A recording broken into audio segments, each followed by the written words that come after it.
오늘 우리에게 주시는 하나님 말씀은 열왕기상 21장 17절에서 29절 말씀입니다. 여호와의 말씀이 디셉 사람 엘리야에게 임하여 이르시되 너는 일어나 내려가서 사마리아에 있는 이스라엘의 아합 왕을 만나라. 그가 나봇의 포도원을 차지하러 그리로 내려갔나니 너는 그에게 말하여 이르기를 여호와의 말씀이 내가 죽이고 또 빼앗았느냐고 하셨다 하고 또 그에게 이르기를 여호와의 말씀이 개들이 나봇의 피를 핥은 곳에서 개들이 내 피 곧 내 몸의 피도 핥으리라 하였다 하라. 아합이 엘리야에게 이르되 내 대적자여 내가 나를 찾았느냐. 대답하되 내가 찾았노라.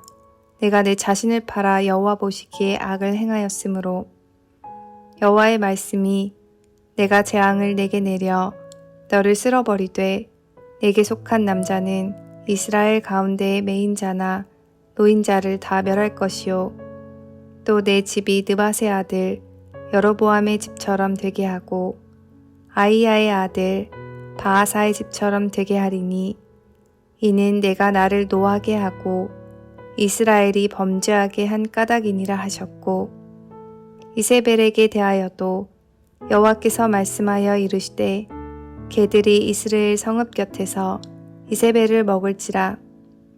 아합에게 속한 자로서 성읍에서 죽은 자는 개들이 먹고 들에서 죽은 자는 공중의 새가 먹으리라고 하셨느니라 하니 예로부터 아합과 같이 그 자신을 팔아 여호와 앞에서 악을 행한 자가 없음은 그를 그의 아내 이세벨이 충동하였음이라.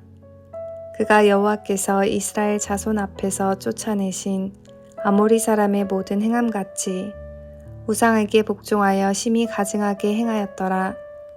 아합이 이 모든 말씀을 들을 때에 그의 옷을 찢고 굵은 배로 몸을 동이고 금식하고 굵은 배에 누우며 또 풀이 죽어 다니더라. 여호와의 말씀이 디셉 사람 엘리야에게 임하여 이르시되 아합이 내 앞에서 겸비함을 내가 보느냐.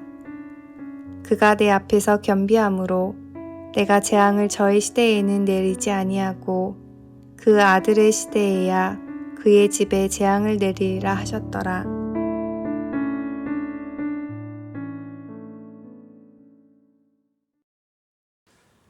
엘리야가 다시 등장해서 아합에게 심판의 말씀을 전합니다.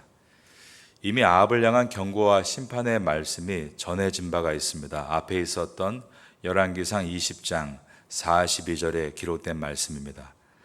그가 왕께 아뢰되 여호와의 말씀이 내가 멸하기로 작정한 사람을 내 손으로 놓았은즉 내 목숨은 그의 목숨을 대신하고 내 백성은 그의 백성을 대신하리라. 그런데 아합과 이세벨은 나봇의 포도원을 빼앗고 나봇을 죽인 사건으로 인해서 이제 사형 선고를 받습니다. 이세벨은 나봇을 죽이는데 사법 시스템을 사적으로 유용했고 그리고 이스라엘의 신앙 체계를 이용했습니다.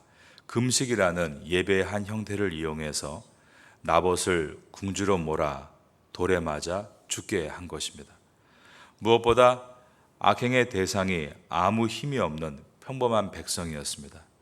본문은 아합과 이세벨에게 남은 것은 심판뿐임을 이 교차 대꾸 구조라는 문학적 형식을 향해서 보여줍니다.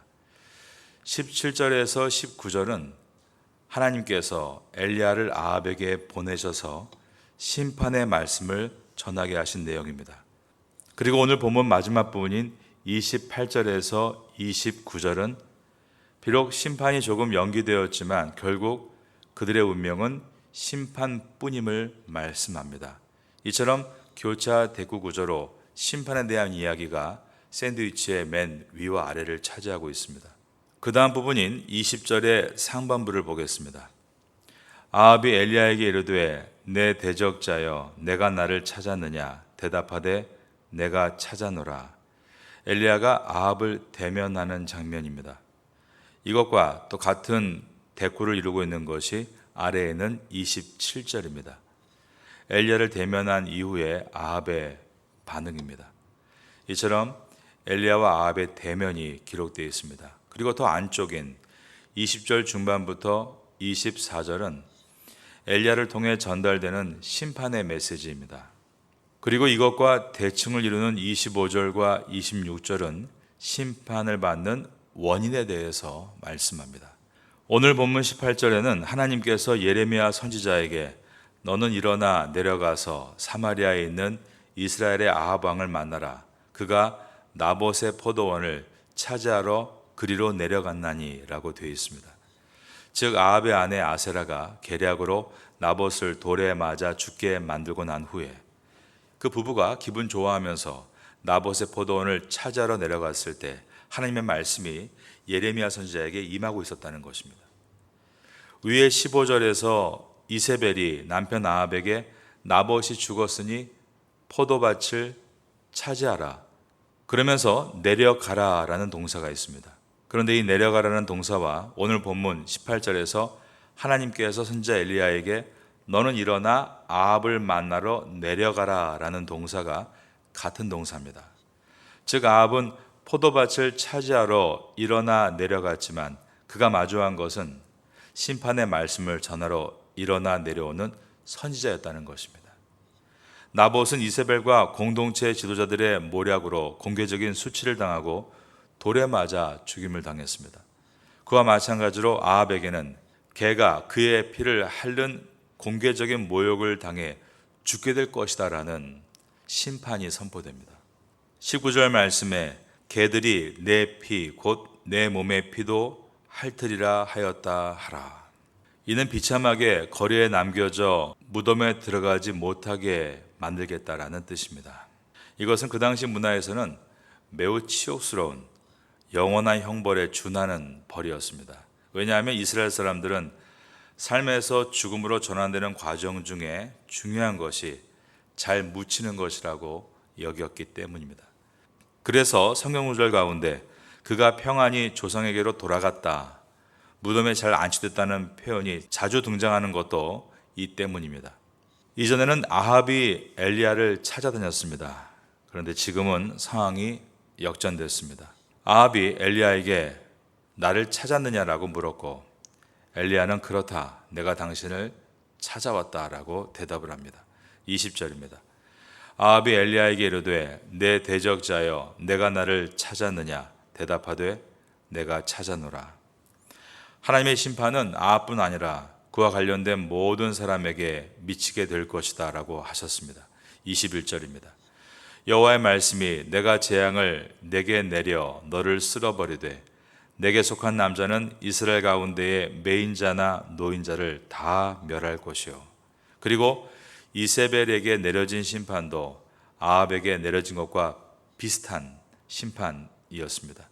개가 그녀의 시체를 이스라엘 성벽 근처에서 먹을 것이다 라고 했습니다. 23절입니다. 이세벨에게 대하여도 여호와께서 말씀하여 이르시되 개들이 이스라엘 성읍 곁에서 이세벨을 먹을지라. 24절은 아합에게 속한 자들에게 내려지는 심판입니다. 그들이 도시에 있든 들에 있든 모두가 죽을 것이고 도시에서 죽은 자들은 개들이 먹을 것이고 들에서 죽은 자들은 새들이 그 시체를 먹을 것이다 라고 했습니다. 아합에게 속한 자로서 성읍에서 죽은 자는 개들이 먹고 들에서 죽은 자는 공중의 새가 먹으리라고 하셨느니라 하니, 도시와 들, 개와 새의 언급은 피할 수 없는 총체적인 심판이라는 뜻으로서 아합과 관련된 자들은 어디에 있든 모두가 죽게 될 것이다 라는 심판의 메시지입니다. 그런데 오늘 본문의 이 마지막 부분에는 놀랍게도 지금까지 아합의 악을 보고 예상했던 우리의 예상치를 빗나가게 하는 하나의 큰 사건이 일어납니다. 그것은 아합이 엘리야를 통해 심판의 말씀을 듣고 난 다음에 예전과 같이 기분 나빠하고 분노하며 돌아간 것이 아니라 고개를 숙이고 겸비하며 회개하는 모습을 보여준 것입니다. 27절 말씀입니다. 아합이 이 모든 말씀을 들을 때에 그의 옷을 찢고 굵은 배로 몸을 동이고 금식하고 굵은 배에 누우며 또 풀이 죽어 다니더라. 그러자 하나님은 아합에 대한 심판의 시련을 연기하십니다. 이것은 어떤 면에서는 처벌의 경감이라고 말할 수 있습니다. 아합이 옷을 찢고 굵은 배로 몸을 동이고 금식하고 그리고 굵은 배에 누웠다. 이것은 모두가 회개를 표현하는 단어들입니다. 우리 개역 개정은 그는 또 풀이 죽어 다녔다. 이 또라는 표현을 써서 이 행위가 한 번 일어난 것이 아니라 앞에서부터 계속 반복해 일어났다는 것을 우리에게 보여줍니다. 이 단어는 우리가 지금까지 아합에게서 보았던 근심과 불쾌함, 답답함 이런 단어하고는 다른 단어입니다. 풀이 죽어 소망이 없는 상태를 보여줍니다. 소말 갖지 못한 아합에게 하나님은 왕족의 멸망이라는 최후의 심판을 유보해서 그 다음 시대에 내리겠다라고 말씀하셨습니다. 29절입니다. 아합이 내 앞에서 겸비함을 내가 보았느냐? 그가 내 앞에서 겸비함으로 내가 재앙을 저희 시대에는 내리지 아니하고 그 아들의 시대에야 그의 집에 재앙을 내리라 하셨더라. 오늘 본문은 아합의 전혀 다른 모습을 우리에게 보여주고 있고 이 모습의 결과가 엄청나게 처음과 차이 나는 것을 보여주고 있습니다. 아합은 심판이 예고된 사람입니다.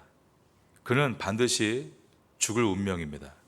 그런데 그러한 죽을 운명에 처한 죄인이 회개를 하자 온 우주에 지축이 뒤틀리듯 모든 역사가 바뀌어 나가는 것입니다. 회개는 얼마나 놀라운 것인가를 오늘 본문이 보여주고 있습니다.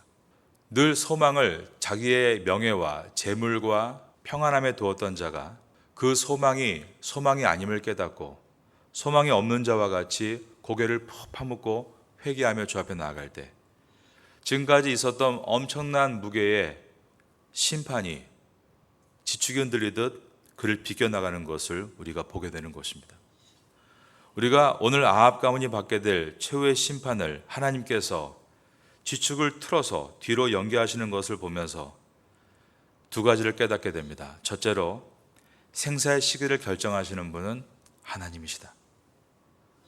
두 번째가 우리가 회개할 때 하나님은 온 우주의 질서를 틀어서라도 그의 심판을 막으실 수 있다는 것입니다. 바로 이러한 내용이 우리가 알고 있는 요나서의 말씀입니다. 이 북이스라엘은 훗날에 아수르에 의해서 완전히 멸망당하게 됩니다. 그런데 이 니느웨가 죄악에 가득했을 때 하나님께서 요나 선지자를 보내 이제 40일이 지나면 니느웨 성은 망한다라고 할 때 악에 가득했던 니느웨가 왕부터 백성들 모두가 회개할 때 하나님은 역사의 지축을 흔들어서 니느웨가 회복되게 하셨고 물론 훗날 이 니느웨는 또 죄악 가운데 가득한 북이스라엘을 치는 불쏘시개 역할을 하게 됩니다. 이처럼 모든 역사는 하나님의 주권 가운데 있고 하나님은 우리의 생사의 시기를 조절하시는 분이십니다. 그런데 하나님께서 그러한 인간 가운데 가장 중요하게 보시는 것이 무엇인가? 바로 그것은 회개라는 것입니다. 여러분, 오늘 29절을 통해서 무엇이 느껴지십니까? 아합이 내 앞에서 겸비함을 내가 보았느냐? 그가 내 앞에서 겸비함으로 내가 재앙을 저희 시대에는 내리지 아니하고 그 아들의 시대에야 그의 집에 재앙을 내리라. 이것은 회개하는 자를 바라보시는 하나님의 기쁨을 우리에게 보여줍니다. 하나님이 희망을 품고 바라보시는 대상은 똑똑한 사람이 아닙니다. 잘 나가는 사람도 아닙니다. 그가 자신의 희망이 하나님께 있음을 깨닫고 회개하는 사람을 하나님께서는 가장 귀하게 보신다라는 것입니다. 그러니 우리는 이 회개에 대해서 깊은 생각을 해야 합니다. 사도 바울은 회심하고 나서 그리스도인이 되고 난 다음에 아라비아 광야에서 3년 동안 말씀과 기도의 시간을 가졌습니다. 그는 그곳에서 정말 회개가 무엇인가를 깊이 생각했습니다. 그 시간을 통해 그는 삶의 가치와 기준과 방향을 완전히 바꾸는데 그는 말합니다. 내가 가지고 있던 모든 가문의 내력과 권력과 나의 높은 직위는 다 배설물이다. 이것은 완전히 회개한 사람이 할 수 있는 말이었던 것입니다. 그러기에 우리가 왕 같은 제사장인 사람으로 이 열왕기서를 지날 때 우린 무엇에 성공해야 되는가?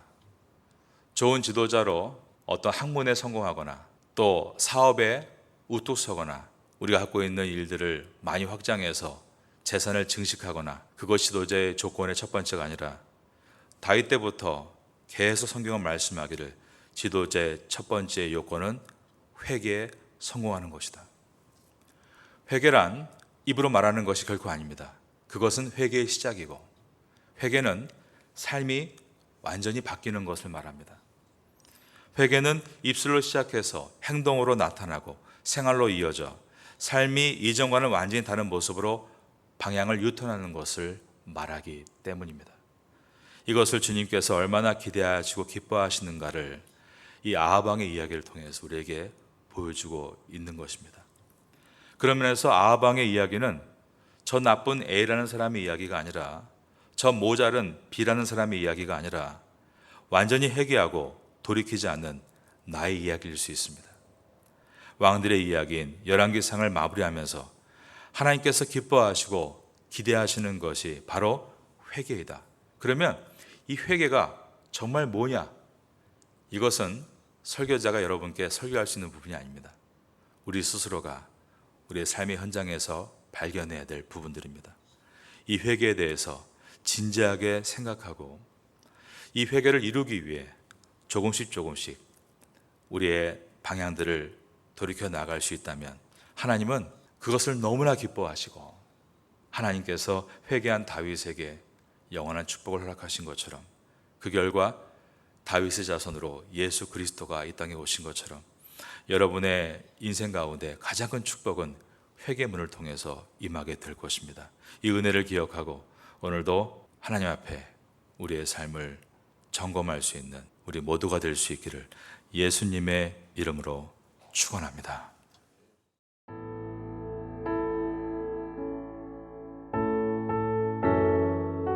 지금은 함께 기도하는 시간입니다.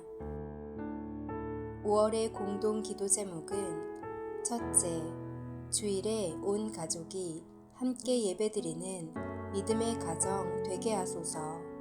둘째, 출퇴근 때마다 부부간에 부모 자녀 간의 축복의 언어가 오가게 하소서. 셋째, 소외되고 어려운 이웃들에게 주님의 따스한 위로가 임하게 하소서. 넷째, 5월 19일 레위인의 날, 26일 제9차 장애인 가족 초청 행사를 잘 준비하게 하소서. 말씀을 붙잡고 기도하는 귀한 시간 되시기를 소망합니다.